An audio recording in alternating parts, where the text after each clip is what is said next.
In the 5th century of the Christian era, a philosopher arose who has been remembered as the last one whom Plato might have welcomed into his school. Boethius, a magnificent person, came in a time when the history of Europe in the Dark Ages was a tragic ground for thinkers, and most of those who had really important things to say perished. Boethius was one of them. He was sentenced to death, remained for years in a lonely prison, and was finally executed. Before his death, he prepared a little work called The Consolation of Philosophy, and this has become one of the great classics of the world, for it reveals things about philosophy and wisdom that I find in no other writing, either contemporary or later. Actually, we must therefore bear in mind that Boethius was a very devout scholar, a person of great personal integrity, who devoted most of his life to the search for truth. And every little fragment of truth he found, he served, and tried to bring it to the attention of other people. Therefore, we may say definitely that he lived in love of truth, and he died in the consummation that his love had not been in vain. So we start with this problem by introducing a little part of the story of Boethius.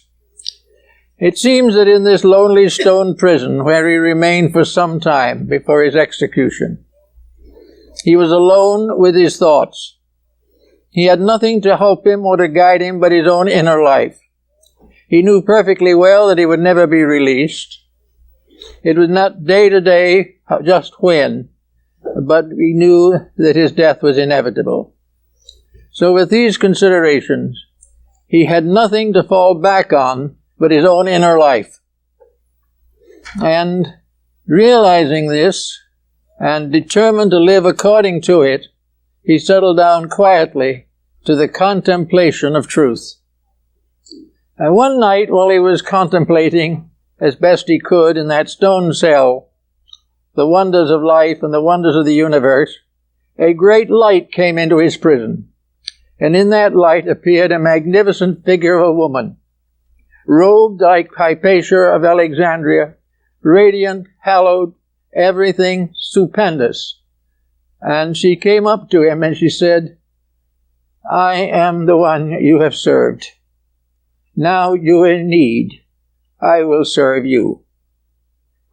And she explained to him very definitely that all he had learned to help other people had created for himself a debt which truth owed him, and that as long as he remained in the material world, truth would lead him, guide him, and give him the intelligence and the wisdom and the love to face the things he had dreamed of and believed. As a result of that, his essay on the consolations of philosophy has become a classic. It was in this realization of the return of the good deed to the one who does it that Boethius became aware of something, namely that truth is not a word. Truth is not a doctrine. Truth is not essentially a system or a school. But as all the ancients realized, truth is a living thing. It is a creature itself. It is something that has its own being. It has its own life and its own death, its own beginnings and its own ends, in infinitude beyond our comprehension. But truth is a conscious being, and this being appeared to Boethius in the prison. And from this truth he learned to live from day to day. He gained then the answers to all the questions he had asked. He gained knowledge of the distant places and the high places and the low places. He learned all the mysteries of space and time. He suddenly realized that truth was a great teacher, the one thing in life that knew that truth alone could lead man to perfection. And this perfection he had to earn by giving his own life to truth. Therefore, we are able to follow some of the thinking of the ancients concerning the mysteries of life. We think of things today merely as objects. We think of hope as some kind of a word representing an emotion. We think of wisdom merely as mental penetration. We think of love as merely a personal emotion of our own, shared by others, but still merely an emotion. But to the ancients and to the wise, these so-called things were actually beings. Love, it was a reality, it was a creature, it was not merely a relationship. And from all the ancient and classical writings we find that the Greeks, the Egyptians and Persians and nearly all foreign peoples have personified their virtues. When they think of strength, they think of a certain power. When they think of wisdom, they think of a person who is wise. And so the ancients created gods for every emotion, every thought, every attitude of the human mind. Therefore, we have Jupiter ruling over one thing, we have Saturn ruling over something else. To us, these things are meaningless. We have a very different code. But to the ancient people, with their mystical opportunities, these different things were realities. Hope was a being, not a thing. Hope was something that grew like a child in its mother's womb. Hope was a great moment of veneration, like the individual taking holy orders. All these things were part of a being, and all great good things are beings. They are personifications or embodiments of principles, and they appear to us as a kind of language of symbolism, a language which enables us to share in the wisdom which they impart. So Boethius in his cell saw in the vision of the power of enlightened love the fulfillment of a dream, the dream of the ages. He was told by this radiant vision that she had been with him from the beginning. The moment he dedicated his life to truth, she was with him. She would be with him to the end of his days, and at the same time she would be with all others under the same conditions, because no one walks through life entirely alone, and those who have given themselves to unselfish service to others walk constantly with a radiant presence beside them, something that is going to guard them and protect them, because they have deserved it, because they have earned the peace of inner life. They will have it regardless of what happens in the outer world. This was a great consolation to Boethius. It gave him the courage and strength to know that once one dedicates themselves to the service of truth, they will never again be alone. They will be with something, someone, somewhere, who is ever and always waiting to help, waiting to use this truth that they have discovered in order to save them further punishment, further suffering, or further pain. So the wisdom that Boethius had assembled to teach others was now taught to him. It was shown to him conclusively that his dreams had not been fables, that his ideals had not been vacuums created by optimism or pessimism, that in reality, truth is alive and walks with those who serve it. Regardless of how we view the matter, it is a beautiful thought, a very kindly thought, and a thought that gave consolation to this lonely prisoner, doomed to die because he had tried to help. Actually, therefore, before his death, truth took Boethius through all the worlds of space, through the great realms beyond where he could not go himself. Truth showed him how right he had been in certain guesses and certain suggestions. Truth also told him that she had helped him to form these ideas within his own consciousness, that as long as he served her, she would stay with him, and he would never be alone again.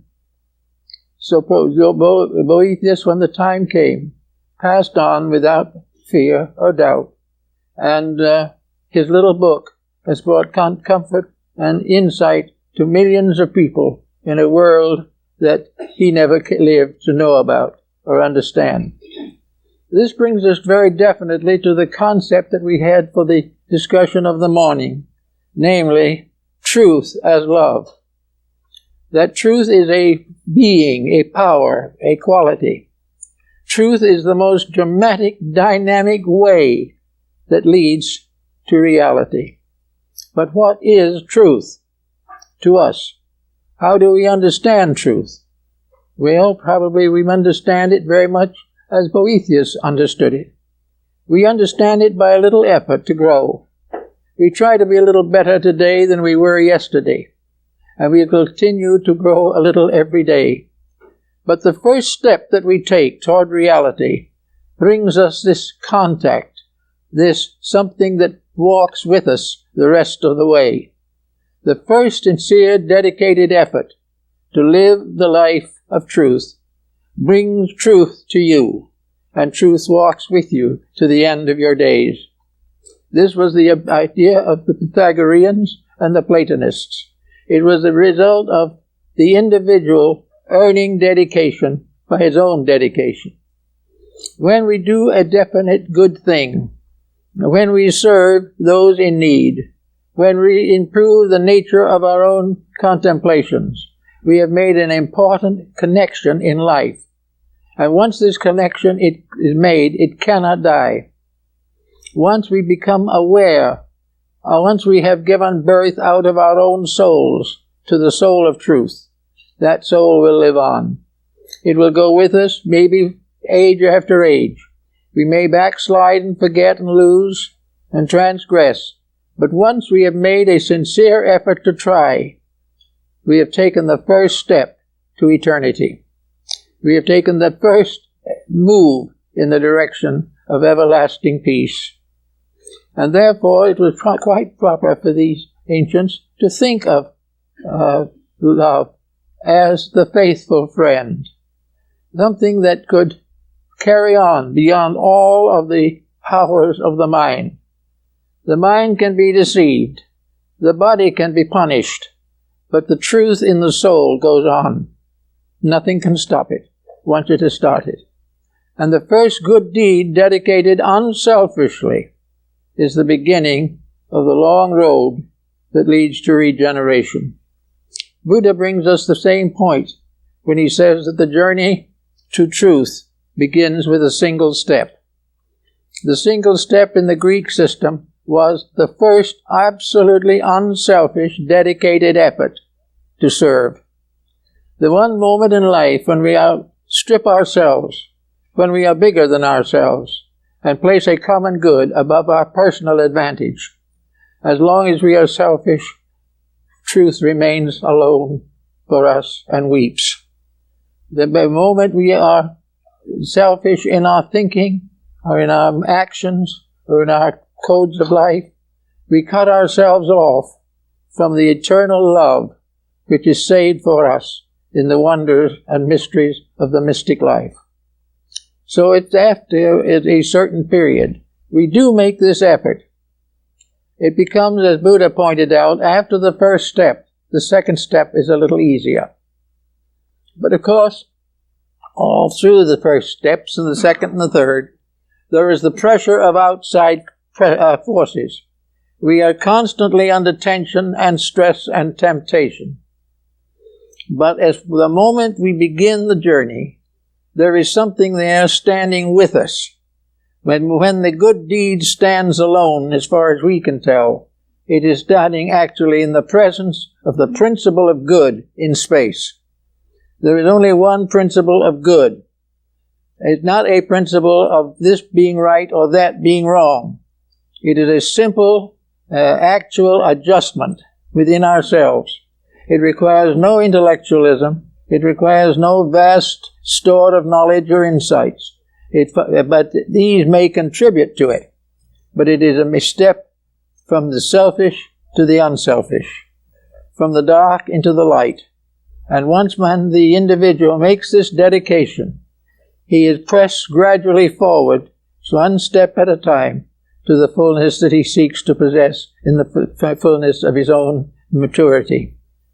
So in the story of now that we have today, in the story of love as truth, we have the concept of a standard of virtue, a standard of integrity that transcends anything that we know in our ordinary material relationships. I think probably the Greeks were very close to the fact when they began to personalize all of the principles and ideal forces of life. The Greeks did not see the earth as a body alone. The Greeks saw the earth as a soul, as a living thing. They did not see the sky as merely a great mass of stars. They saw it as a great mother brooding over the world. The stars in themselves were not just sparks of light or some kind of chemical explosions in space. The stars were beings looking down upon the world. Everything in the world was alive. Everything in the world was conscious. We did not know that consciousness, but by certain growth, by certain development, we gradually reduced the distance between personal understanding and this larger value of life. Now, much of this is symbolic, no question about it, but it is something that we have to give some thought to. I remember a story that Ernest Thompson Seton told me about a meeting of the Boy Scout movement in Canada one year while he was still alive. And he was there, and the young people from all over the area of the United States and Canada were gathered in a large hotel where the meetings were to be held. And a little American boy and a little American Indian boy were in the same room together, looking out of the window, and it was snowing. And the little Indian boy said, this is the great-grandfather. This is the old one who sits at the North Pole, and he smokes all winter. And every time he empties his pipe and throws out the ashes, it's a snowstorm. All these, you see, are the ashes of grandfather's pipe. The little American boy looked at him for a moment and thought he was insane or something, and said, don't be silly, that's nothing but snow. The little Indian boy never did get the idea that snow was anything except the ashes of grandfather's pipe. And this is the true in almost all ancient beliefs. All Indian peoples had beings at the root of life. All Chinese people had beings. Hindus had beings. Greeks had beings. It is only in our modern scientific world that we transform these beings into scientific formulas of numbers and letters and try to bestow upon these formulas the interpretation of the mysteries of life. You cannot follow the scientific method we use today to find the secrets of anything except the most transcendent material objectives. Actually, the answers to all the riddles of knowledge, the source of energies, the source of life, of time, of light and darkness, of good and evil, are all formulas of vibratory rates, and they are all alive. Everything has some kind of life in it. It is in the stone, it is in the star. They are tied together by a tremendous unity. So Boethius went out with the vision of the wonderful Lady of Light to gaze at and contemplate the space around him. He saw it filled with life, not with dead atmosphere, not with just earth and air, but filled with living things, beautiful things, wonderful things, that surrounding man and all of his knowledge and thoughts and his ignorance also is a world of living things that he can't even see, a world he doesn't even believe in, but a world which affects him every day, a world which moves in upon his moods, upon his attitudes, a world that punishes him when he is selfish, a world that praises him when he is right. And he will recognize that in a mysterious way there are forces in that world which will guide him to his proper destiny if he will keep the rules.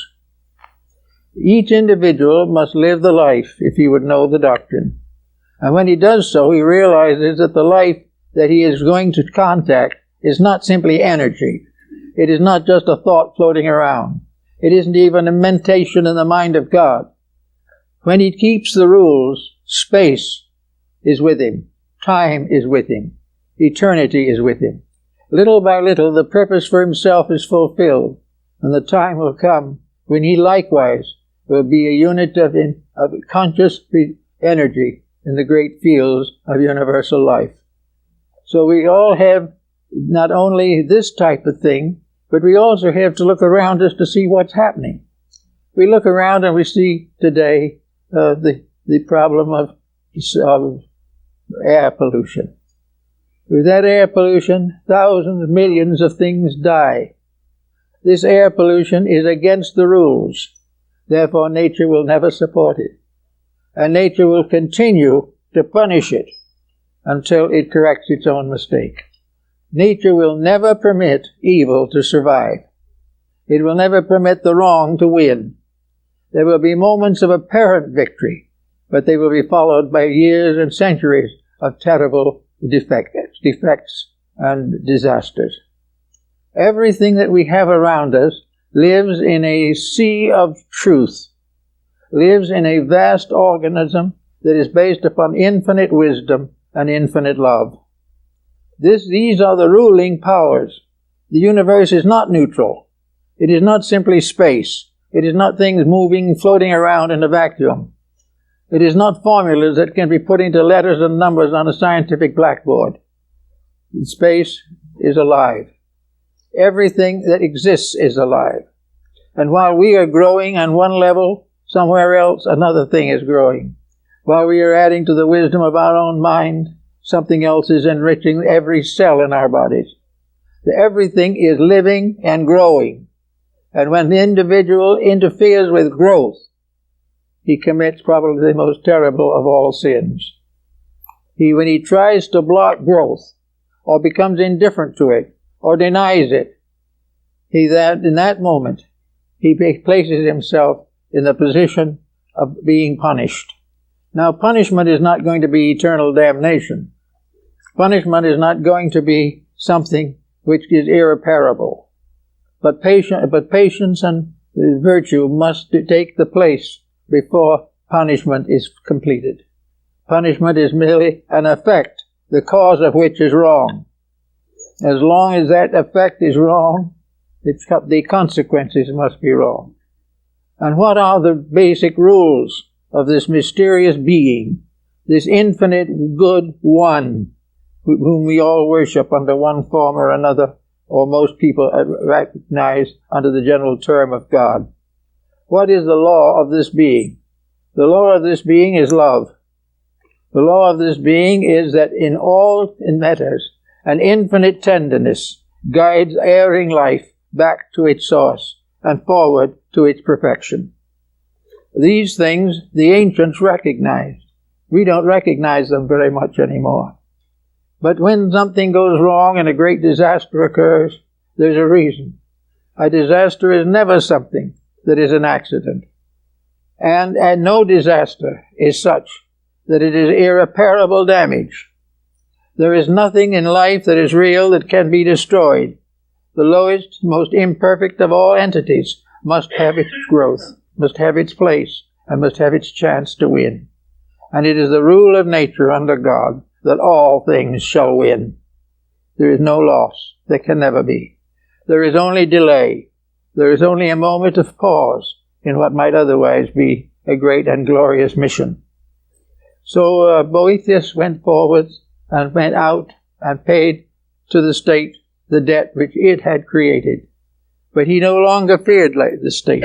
He no longer feared the world, for he knew that the world itself was good. And these little tyrants who arise live for a day and disappear. And in the great passage of things, each of us, in our own way, must discover our own eternity.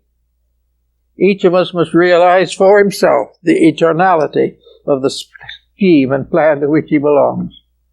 We must begin to realize that we were not born when we come here. We do not die when we go. Everything in life goes on in life. There is no dead spot anywhere in space. Everything is filled with life, growing, unfolding.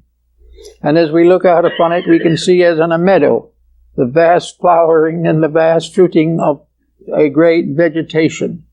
And over it rules Flora, the goddess of the harvest, the goddess of the flowers, the goddess of the herbs. She represents the very principle of the values and powers which the plant kingdom embody. In other words, the plant kingdom is a being growing up.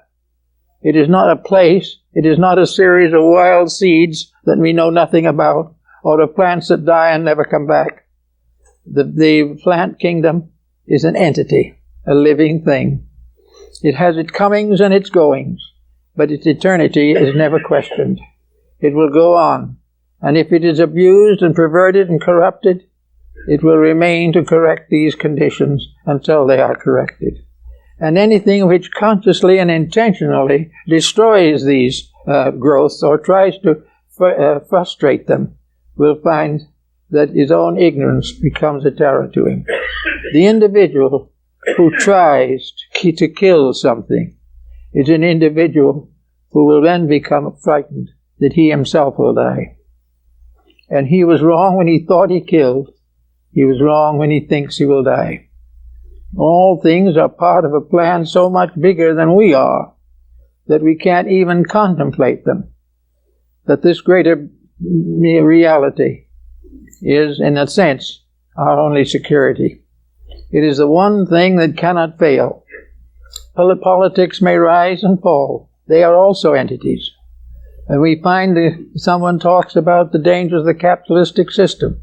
The capitalistic system is an entity. The Greeks and Romans knew it under the name of Pluto, the god of wealth. And the god of wealth is also a divine being.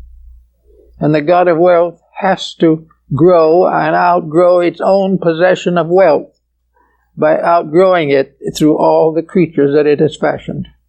Therefore, wherever wealth is, it must be outgrowing itself. It must be changing into something better. Because it is alive, it has a continuity of consciousness, and it can never rest until wealth ceases to be a danger to any living thing. Everything is growing towards its own perfection and its own immortality. As we go a little further into this rather complicated situation, we realize that all over this earth there are religions, many different faiths, many different beliefs, so many gods, so many creeds, so many paths that wind and wind. But religion finally is one being, and that one being is what nations of the world have called God. Religion is the lifeblood of God. It is part of this tremendous power, whose body nature is in God the soul. So this is a being that we deal with. Religions are evolving. People are evolving. Institutions are evolving. Everything that is born grows. And when its maximum growth has been achieved, it slowly disappears to give rise to a new embodiment of itself in something higher and better. We are desperately concerned today about the future of our world, and from a standpoint of our physical existence, we are well justified. But let us also remember that, as the Greeks realized, our world is alive. Our world is a great being crawling through space, passing through the solstices and the equinoxes, and passing through the arches and ways of heaven. Our earth is alive. This again we have forgotten. Therefore, when we exploit it as we do, we forget the troubles that we cause for ourselves. Our earth is a very benevolent mother, and as a mother earth, it is worshipped and recognized by most of the faiths and religions of mankind. This earth is a wonderful and gentle thing. But when we begin to exploit this, we recognize that we are doing an evil. We are trying desperately to corrupt something that cannot ultimately be corrupted. This is the kindly mother becomes the stern parent. When we abuse the powers which are given to us, these powers must punish us. Because in the final end, if you do not punish when it is necessary, the ultimate victory cannot be attained. So we have an earth now that is worthy of our consideration, not simply because it is a heap of dirt, not because it is filled with earth or covered with plant life. An earth that is alive as a being, an earth which is worthy of our love, worthy of our tender support, and constantly needing our agreement with its own laws. Unless we keep the rules of earth, earth cannot keep our rules. If we do not give opportunity to all the different forms of life that exist here, these forms of life become shadows and become negative factors endangering our survival. Yet there in nature there is not one single force that is angry. Nature has never known anger. That is something that the human being has developed. As a kind and loving mother, we would chastise the child, but never to destroy it, only to help it to attain to its own maturity. So when something is wayward, we set up problems to bring it back again into patterns. And to do that, the world was given all forms of educational help. We were given the wonders of nature, and the final textbook, which, as Lord Bacon pointed, is written in the stars and in the elements and in the earth. Paracelsus also tells us that there are 3 great books from which man can learn the mysteries of life. The first is the book of God, the second is the book of nature, and the third is the book of the human soul. All these things are the source of instruction, but we have to accept it. Now, if we do not accept it, it doesn't mean that a great tyrant is going to come and attack and destroy us. We are not going to be downed by evil. We are going to be corrected as the only way of restoring good. There is no loss. There is no problem of things being destroyed. There is only the problem of the individual being tested according to the degree of enlightenment which he has attained. Nature does not expect imperfect creatures to become perfect in a night. He does not expect all the mistaken laws and rules of existence to be corrected in a single day. But nature demands that individuals every day keep the best rules that they know, that they live according to the convictions that are the best for them and which they have gained over experience and time. In the course of living, every individual has experiences. These experiences either can be developed into a new level of personal development, or they can be resented and can be discarded as evil simply because they fail to gratify us. But there is in nature no evil force. There is in nature no forgetting of good. All things are fulfilled by the very vibrations by which they are caused. Everything flows into everything else in a perfect rhythm of purpose. Therefore, there is never a moment in which we are not given the opportunity to grow, that we are forgiven for our mistakes if we did not know better. Nor is there a moment when we cannot correct these mistakes and go on to something higher and more noble. It is a great school, so to say, but the teachers are alive. They're not books. They are the very living essences of nature itself. They are part of the eternal process which nature provides the human being with a mind and a heart, and then bestows upon the mind and the heart the secrets of survival. Therefore, this is all part of the idea of the fact of the love of truth, the love of the way it really is, the way which we can see if we are able to climb out of the slough of our own despond. If we can rise out of the ignorance with which we have locked ourselves, we can begin to see over the edge to things which is beyond. And when we do that, we will grow a little. And as we grow a little, the problems will become less. So Boethius went forth to die, perfectly content, realizing that he lived in a world which not only he had helped to improve, but would continue to serve him, love him, and care for him until he ultimately attained perfection. Everything that tries is rewarded for trying. Why and how? Well, if no one tries, nothing tries, unless it has a vision of something better. It may not know how to attain that something better, but if it is willing to try, it means it grasps the possibility of improvement. The moment the individual grasps at this moment of realization that improvement is possible, he begins to grow. Now, if in the first time he has this realization, he looks around, he says to himself, yes, I think I'll be a little better than I was. I'm going to correct some of my faults. So he goes out, and the first day he's out, he has a little trouble with something, and he gets irritated. Then a little later, something else comes along, and he's a little more irritated. And gradually, this one moment of enlightenment fades out, and he's back again in all his problems and all his miseries. So this may happen many times. There are false starts, well intended, but not supported by sufficient energy, sufficient libido to survive and amount to anything. But ultimately, the effort to grow will produce a fair start. Most of the starts that we have in modern times have arisen within religion.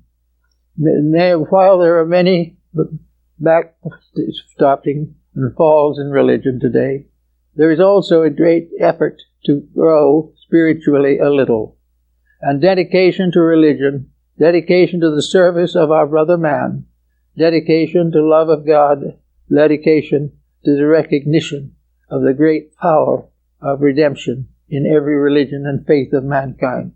When we begin to get this feeling, pretty soon it reaches a point where it doesn't go away entirely. Then we do something very foolish, and we are sorry. We are actually embarrassed to realize that we couldn't do better than that. Well, this embarrassment is the beginning of a gradual growth, in which ultimately we are able to make such advancements as our general condition will permit. We are able to be a little less angry because we've now discovered a way to pacify these situations. We will be a little less selfish because we have begun to realize the needs of others. We will become a little more content when we realize the blessings that we already have. And little by little, this grows until it creates an atmosphere of belonging to a growing world. That somewhere in the invisible planes of things are the powers that move all things to the fulfillment of their natural destinies. Little by little, then, we get to be little better people. Now, there comes a time when we have to make a decision or two, because most people are not ready to make a major step away from the familiar. But they are able to do something better. They have been able to straighten out a broken home. They have been able to solve a family feud. They have been able to visualize a better use of what they have. All these things help. And little by little, the individual grows. And the moment he has made a few growths like this, when he has been able to forgive an enemy honestly and completely, when he has been able to prevent an extravagance which he knows he should not have, when he is able to live in his own life without neglecting his children, all these things come little by little until he gradually tries to put his own life in order. The moment he makes this effort, the moment he tries to put his own life into a better social, economic, psychological condition, in that moment, truth comes to live with him. The radiant being takes up its abode in him and will be with him from then on until he makes the ultimate adjustment. It will take him through tragedy without breaking his spirit. He will go through hardships but will not recognize them as evil. He will do all kinds of things because within himself there is a great dawning coming. There is a moment of realization of something better, something nobler, and he sees that the things he has objected to and the things he has rejected, these things were false to begin with, but he didn't realize it. For when the time comes, he will discover that this truth principle within himself becomes the final censorship. Now, this censorship will never be excessive. It will never demand more of any individual than he is capable of giving. It does not expect perfection in this great universe in which perfection is beyond the guess and beyond the thoughts of stars. But it does mean that little by little he will begin to organize his own material pattern. Now, it's not only this is going to result in the beginning of genuine worship, in which religion becomes a significant fact, but it will be a very quiet, moderate religion, with no pressures, no compromises, no criticisms, no conflicts. It will be a gentle faith, recognizing that the more of the internal comes out, the better the external will be. Now, in a moment like this, we'll come across another entity worth mentioning. There is another wonderful being that we all have intimate contact with, and which most people do not understand, recognize, or serve adequately. This other wonderful being is our own body. We have a body over which we rule as Lord and Master. And it can be that this body becomes a slave. It is not given proper attention. It is misused. It is victimized. It is allowed to suffer merely to the gratification of the mind that dwells within it. Now, truth will never permit the misuse of energy. Therefore, this body, which is our house for a time, has laws and rules that must be kept. And furthermore, it is alive. We know the body is alive. Every cell in it is alive. Every part of it is alive. And yet very few people have ever tried to realize how the human body accumulates around a degree of unfoldment which we call the personality. Anyway, this body is our own particular living sheath, our completely personal organism. It is the first empire over which we can have dominion. It is the first nation we can govern. It is the first form of leadership that we are able to bestow beyond the leadership of our own minds. And the law would be very simple, that we have no right to try to lead or conquer others until we have conquered the flesh. We must accomplish in ourselves the leadership that we expect to bestow upon others. If we want to see a better world, we must begin with the self.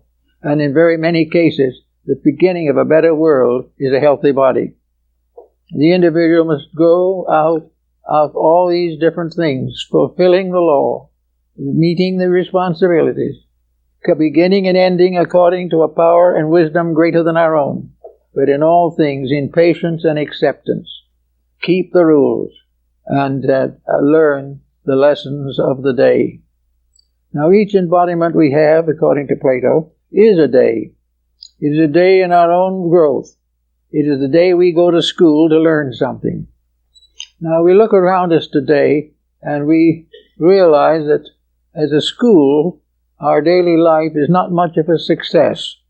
We do not have a discipline to take care of us through these years of growth by which we must finally reach our own adult physical years. So nature depends upon this problem and gives us certain ultimata to face it with. Nature gives us the rules, and when we do not keep the rules, nature gives us the example of the broken rule. And one of the most beautiful and wonderful displays we have today is this great tapestry of broken rules. Now, everyone is worried about these broken rules because they are a danger to us. But we have not worried enough yet to correct it. We are still trying to play hooky in the school of life. We are still convinced that we are here to have fun, to have wealth, to have influence, to become famous. And as long as we do that, the great genius of truth will not be with us. When any ambition is false, it is not sanctified and it is not fulfilled by the laws of life. Whenever we have an ambition that is contrary to good, that ambition will ultimately destroy us. Whenever we forget our relationship with other living things, when we forget the brotherhood of life, if we get the parenthood of life, in these factors, we begin to sound out our own troubles. This is being very clearly indicated today. Boethius is not here to preach, or maybe he is, but he was not able to live then, to continue into the change that followed the Middle Ages. But we know that the rules of life that we have broken have put us exactly where we are now. Now the question still remains, how does it do it? Why does it do this, and how? Why is it that when we support the wrong thing, we get into trouble? That is because there is a rule back of it that tells us what the right thing is, and that rule is immutable. If honesty is a universal law decreed in the infinite pattern of things, no individual human dishonesty can survive. Now, when I say survive, it doesn't mean the individual or personality will perish, but it means that the goal or the attitude will have to change. There is no possible way in which evil can achieve rulership over the world. The battle for the struggle for this control goes more violent every day. The greater the ambitions of the individual, the more terrible his mistakes will be. The more desperately he tries to escape the consequences of his own conduct, the more desperately those consequences will close in around him. He cannot escape them, because there is something in life that says he can't escape them. And the symbol of that something in ancient times was the great mother of mysteries, the great mother of the world. For all physical creatures are under one motherhood, the motherhood of the mysteries, the motherhood of the Virgin of the world, the motherhood of the mother who remains a virgin forever and bears children unto the eternity of things. All these wonders and mysteries are very simple, but the great mother of the earth, the great mother of the mysteries, is nature itself, not as a blind force run by physical means and few chemical symbols to tell what it is, but a living, vital force that dreams, thinks, hopes, prays, does everything necessary to bring home the wayward children. That something which knows that the problem must be solved, that there can never be allowed for evil to survive, that never can ignorance prevail, never can violence destroy peace. And in the process of doing this, nature finds, the individual, unfortunately, lacks the internal resources to make the proper decisions. He cannot say to himself, I have told a lie, and therefore I must correct it.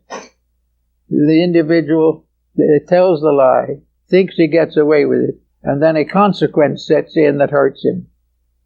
And this consequence that sets in is the only way that he can learn not to lie.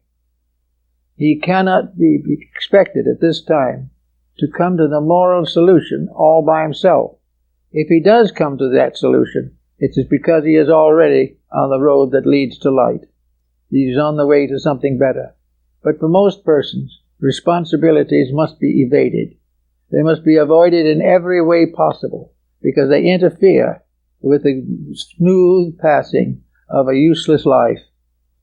But that is the problem. There can be no smooth passing of ignorance. There can never be a success built upon stupidity. There can never be a peace built upon violence. There can never be a wisdom based upon a principle of ignorance. All these things have to be worked out in their own nature. And therefore we are all concerned every day with the world around us. But the great mother of mysteries is with us. She is brooding over us now, just as she always has. She is the one that is constantly waiting to bring the wayward children back again to the rules. And she will never stop until they come back. No one will ever be permitted to be a truant.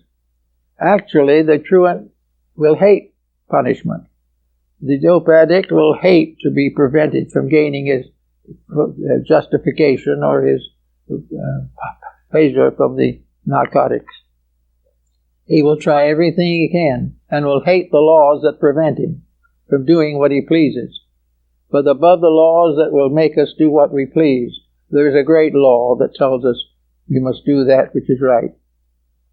And in this way, we gradually discover that there is a universe of intelligence, a universe of wisdom, a universe of good, a universe dedicated to the service of eternal truth and dwelling forever in the presence of the divine being.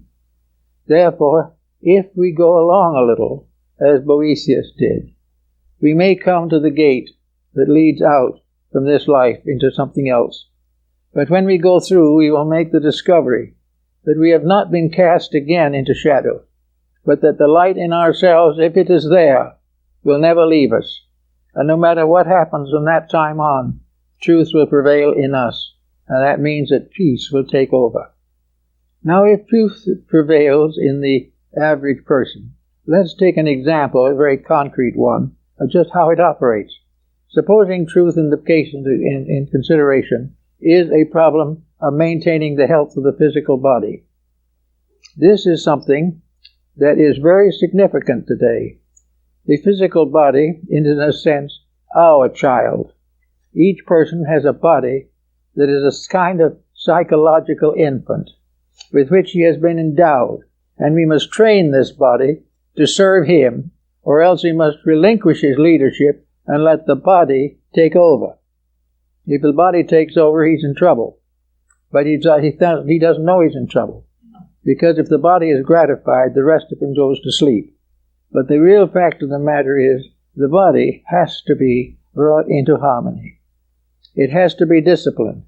Now, when the body is brought into discipline, it is said to be healthy. When the soul is brought into discipline, it will be said to be healthy. When the infinite in man is brought into discipline, then the universal being is healthy.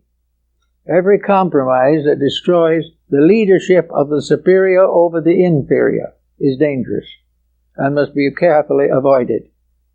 So we know from every experience of living that we can and do have the power to change things, to make them what they should be, to accomplish that which is necessary for the common good and for our own good. But before we settle down to the quiet processes of changing the world, which we're all much interested in the moment, we should give a little thought to changing ourselves. Because actually, we find that the world is very hard to change, and we become more and more disillusioned as we see nation after nation breaking the peace, country after country exploiting other countries, and it looks very terrible. But if we look down from the heights of those things into private relationships, we find people after groups out to destroy each other. We find exploitation. We find the effort to dishonorably accumulate at the expense of others. We find the broken home and the broken heart and the broken body. So that we know that the great change that is necessary, we have not even been able to make in ourselves. Little by little, however, we have an answer to this. As the health problem goes along, we suddenly learn that there are ways that health can be improved. But improving health is nearly always a discipline. We have to do some things differently. We have to sacrifice some excess in order to achieve moderation. We have to do something right in order to nullify that which is wrong. So, we discover that only through discipline can we bring ourselves back into harmony. And in the moment we come back into harmony, the mysterious power of nutrition, which is another being, another radiant character, that nutrition can take over and do properly for us. All of the gods of antiquity must manifest through disciplined bodies. We think of wisdom, it's only possible through a disciplined personality. Wisdom in the keeping of the foolish one is folly. We know that there is only one way to achieve courage, and that is to be dedicated to a cause worthy of courage. If we try to use courage to defend negative things, we will hurt some more. Everything is there to challenge but nothing is there to hurt for the reason of destroying us. It is because it is the only way to prevent us from destroying ourselves. Now, if we look around us in society today, we see the problem that is coming everywhere at this time. We see the problems of space, of housing, of food, of health. All these things we see very definitely. We realize that something has to be done about them. So we start trying to plant trees. We try to find ways to purify water. We try to find ways to cleanse the earth of the pollutions and problems that beset it. We try to find ways to control a population, prevent the destruction of natural resources. Let us for a moment turn all these things back into ourselves and realize the reason that we can't solve the problem on the outside is because we haven't solved it on the inside. We haven't made the contact which make it possible. When Boethius was given the presence and vision of the saintly being that came to serve him in his sorrow, he gave us an account of a wonderful discipline, a wonderful courage against circumstances. So if we want to do any of these things on the outside, something must come to us on the inside. We cannot improve the world if we can't even save our own necks. We can't bring peace in the world if we can't have it in our own family. And how can we declare the ambitions are false when we can't stop using narcotics for our own pleasure? All these things come back, as Plato tells us, and as the whole philosophy tells us, is all of these great changes can only come when the human being arises to meet them. The humanity is an entity, one human being.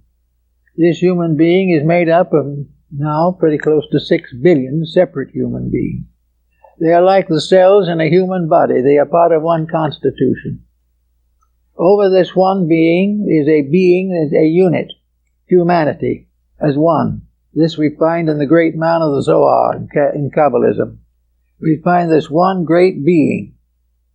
And this great being's health and everything depends entirely upon the use that is made of the resources which comprise this great figure. We have to use the resources correctly. We have to solve the problems if we wish to have peace. We must make one humanity if we do not wish to be divided. Now, if we continue to wish to be divided, we not only have the problems of society, but we have the problems of ourselves.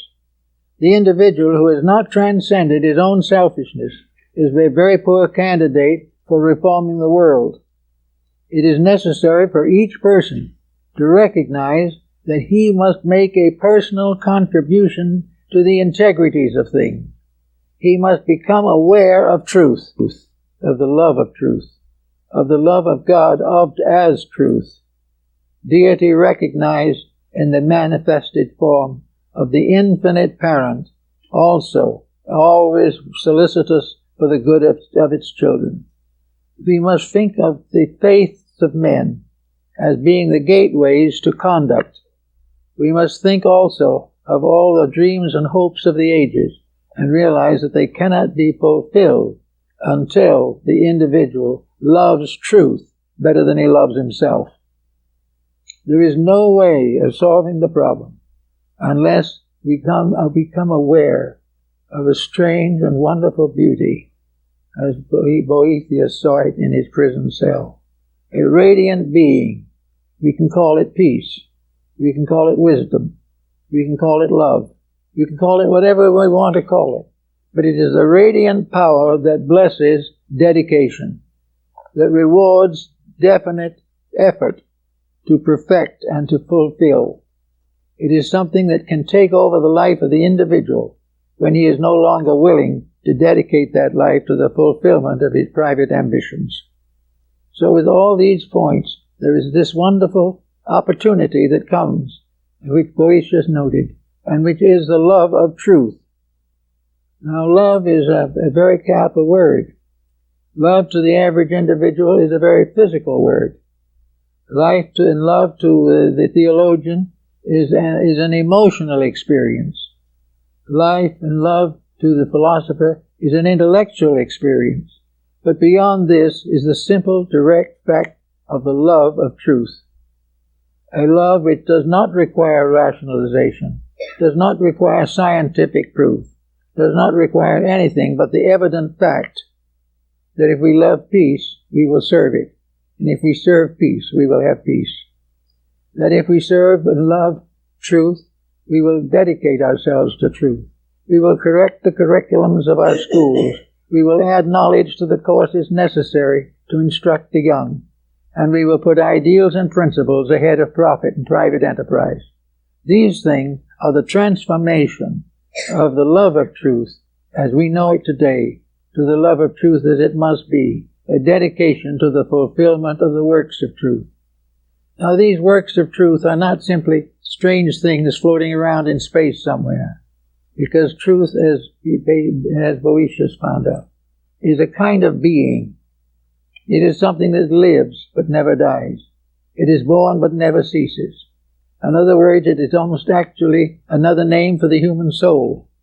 But whatever we call it, it is the victory, the inevitable victory of good over evil. It is the complete victory of faith over fear. It is the complete victory of virtue over vice. And it is achieved because it is potentially possible to the individual. And each human being is born with the potential of the perfection of truth within himself. There is nothing that can prevent the individual from attaining truth except his own reluctance to improve his ways. Now, it's possible for him to realize that some of the truths that he must ultimately know are now beyond him. He's not going to be able to be perfect at the moment. He is not going to be able to be perfect as his Father in heaven is perfect. But he is going to be able to move forward step by step in a dedicated search for reality. The moment he starts these steps, the moment he begins to make an effort to direct and vitalize his own integrity, the journey towards the reality begins.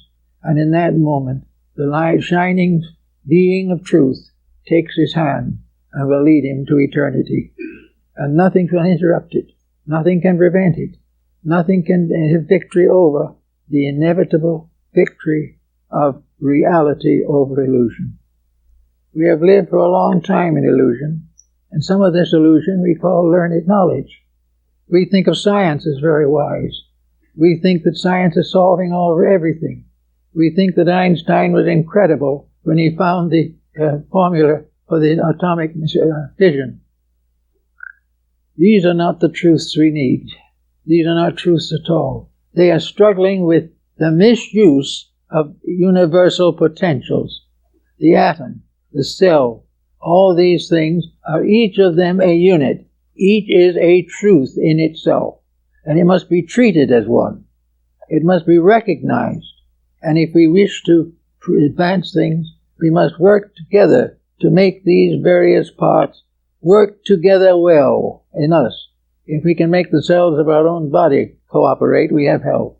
If we can make the various forms of knowledge to cooperate, we will have peace in the world. These things are part of our destiny. These things were well known to Plato and Pythagoras. They were well known to the foreign and eastern nations. And everyone has realized that it is impossible to solve our present problem unless the individual himself moves from a theoretical standpoint and ceases simply about talking about how things should be done to the dynamic experience of personal growth. And this personal growth, he can start where he is. He doesn't have to worry about anything. What is his problem at the moment? Well, maybe it's a need of a job. Or perhaps it is domestic difficulty. Perhaps it is a wayward child. We do not know what that is. But whatever it is, if at this time he has not found a footing in a pattern for his own permanent growth, that problem which he faces today must become that footing, or one of its equivalent. It must be something done by the individual himself to prove a sincere dedication to advancing the cause of common good. Once he makes one statement, the seed is planted. And once the seed is planted, it will never die. It leads, one good deed leads to others. One bit of wisdom leads to greater wisdom. One concept of the divine love of God for man is fulfilled in the divine love of man for God. These things are all part of a wonderful mystery. Truth in a mystery. Love and wisdom in a mystery. All these things we have to face as coming to us in the course of years. So we can wait in our own way for the radiant woman who comes to the prison cell and says, you have served God all your life. You have been a good person, and you are not going to be deserted in your gray hairs.